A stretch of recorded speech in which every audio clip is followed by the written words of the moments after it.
भारतीय न्यायपालिका का इतिहास उन जजों से भरा पड़ा है जिन्होंने सत्य और न्याय की राह में किसी भी राजनीतिक दबाव का सामना किया और अपने कर्तव्य के प्रति निष्ठा बनाए रखी।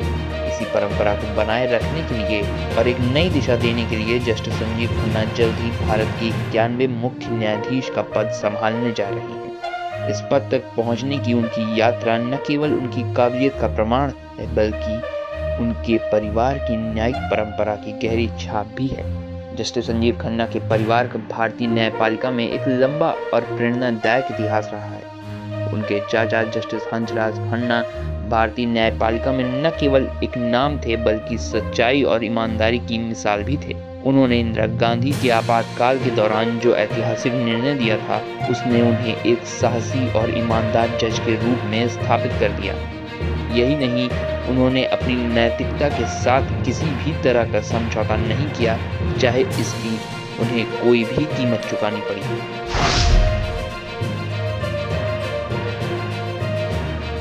ये 1975 का समय था जब इंदिरा गांधी ने देश में आपातकाल लागू कर दी। संविधान के अनुच्छेद 359(1) के तहत इंदिरा गांधी ने नागरिकों के सारे मौलिक अधिकार निलंबित कर दिए थे।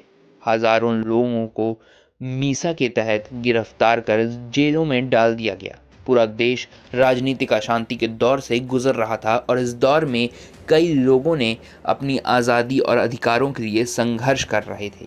तब एक ऐतिहासिक मामला सामने आया जिसे बंदी प्रत्यक्षीकरण केस के नाम से जाना जाता है। एडीएम जबलपुर बनाम शिवकांत शुक्ला। सुप्रीम कोर्ट में ये सवाल उठा कि क्या सरकार को आपातकाल के दौरान नागरिकों के मौलिक अधिकारों को निलंबित करने का अधिकार है। इस मामले की सुनवाई के लिए 5 जजों की संवैधानिक पीठ बनाई गई, जिसमें जस्टिस हंसराज खन्ना भी शामिल थे।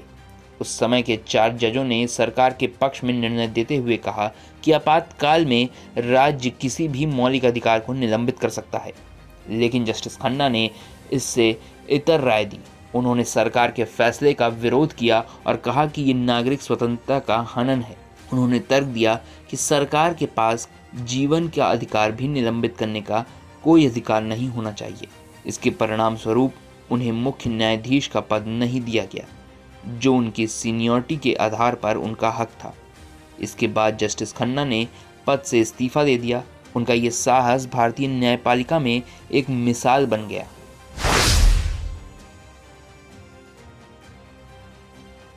संजीव खन्ना का न्याय के प्रति ये दृष्टिकोण शायद उन्हीं जड़ों से आता है। उनके परिवार में कानून का गहरा रुझान हमेशा से रहा। उनके पिता देवराज खन्ना दिल्ली हाई कोर्ट के जज थे और उन्होंने भी अपने करियर में हमेशा न्याय के पक्ष में मजबूती से खड़े होने का प्रयास किया।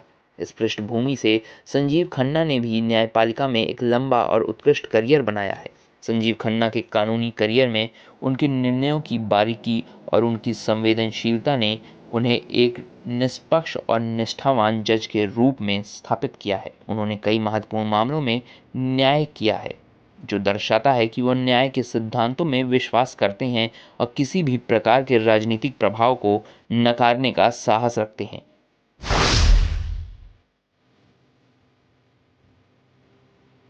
जस्टिस संजीव खन्ना के विचार उनके परिवार की न्यायप्रिय परंपरा से प्रभावित हैं।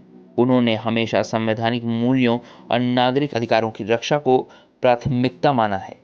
जहां उनके चाचा जस्टिस हंसराज खन्ना ने इंदिरा गांधी के आपातकालीन शासन का विरोध किया था, संजीव खन्ना का दृष्टिकोण भी स्वतंत्रता, मानवाधिकार और संवैधानिक सिद्धांतों के प्रति अत्यधिक समर्पित है। इसी संदर्भ में ये देखना दिलचस्प होगा कि संजीव खन्ना कैसे मोदी के साथ अपने संबंधों को संतुलित करते हैं। भारत की वर्तमान सरकार की नीतियां, निर्णय और कानून पर उनके न्यायिक दृष्टिकोण का क्या प्रभाव होगा, ये सवाल उठता है। संजीव खन्ना ने हमेशा न्याय के मूल सिद्धांतों का पालन किया है और इसी के साथ उम्मीद की जा रही है कि वो अपनी निष्पक्षता बनाए रखेंगे, भले ही वह किसी भी सरकार का सामना कर रहे हों। क्या मोदी सरकार के साथ जस्टिस संजीव खन्ना का रुख भी जस्टिस हंसराज खन्ना जैसा होगा?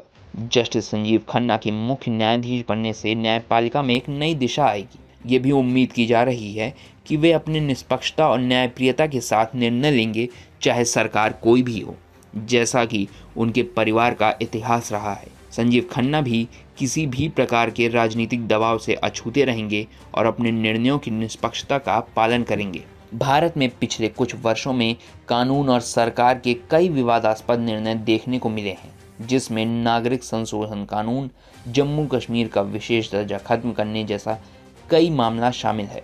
इन मामलों में संवैधानिक अधिकारों की व्याख्या का मुद्दा उठता है और ऐसे मामलों में जस्टिस खन्ना का न्यायप्रिय दृष्टिकोण महत्वपूर्ण भूमिका निभा सकता है। उनके फैसलों में ईमानदारी और संवैधानिक दृष्टिकोण की झलक देखने को मिलती है।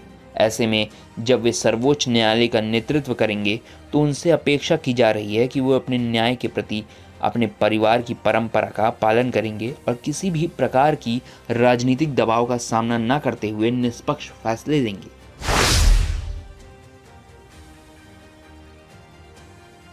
जस्टिस खन्ना का मुख्य न्यायाधीश बनना भारतीय न्यायपालिका के इतिहास में एक महत्वपूर्ण और प्रतीकात्मक घटना है। ये न्याय के सिद्धांतों का सम्मान और स्वतंत्रता के प्रति निष्ठा का प्रतीक है। जिस तरह से जस्टिस हंसराज खन्ना ने अपने करियर में निष्पक्षता और सत्यनिष्ठा का प्रदर्शन किया, जस्टिस संजीव खन्ना भी न्यायपालिका की गरिमा को बनाए रखने का प्रयास करेंगे। इस निर्णय के साथ एक प्रकार का न्याय का पुनर्स्थापना होगी। जब उनके चाचा जस्टिस हंसराज खन्ना ने अपनी निष्ठा के लिए सर्वोच्च न्यायालय के मुख्य न्यायाधीश पद का बलिदान दिया, तब शायद उन्हें यह अंदाज़ा नहीं होगा कि एक दिन उनके परिवार का ही कोई सदस्य उस पद पर पहुंचेगा और उस न्यायप्रियता के पुनः स्थापित करेगा।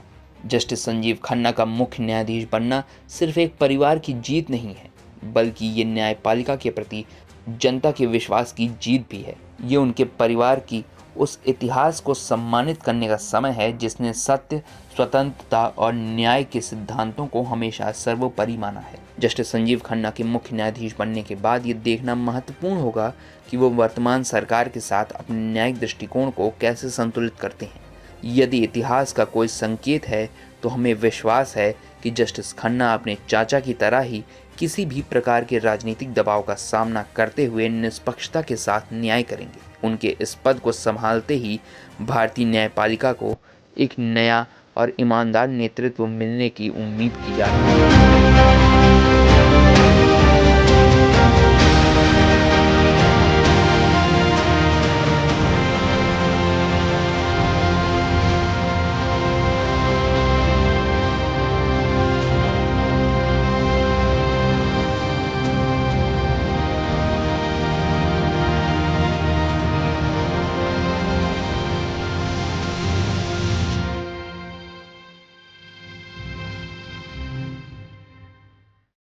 और आप हमसे जुड़े रहने के लिए सब्सक्राइब करें YouTube पर, फॉलो करें Twitter पर और लाइक करें Facebook पर। और ज्यादा जानकारी के लिए आपको टाइप करना होगा सिर्फ न्यूज़ नशा।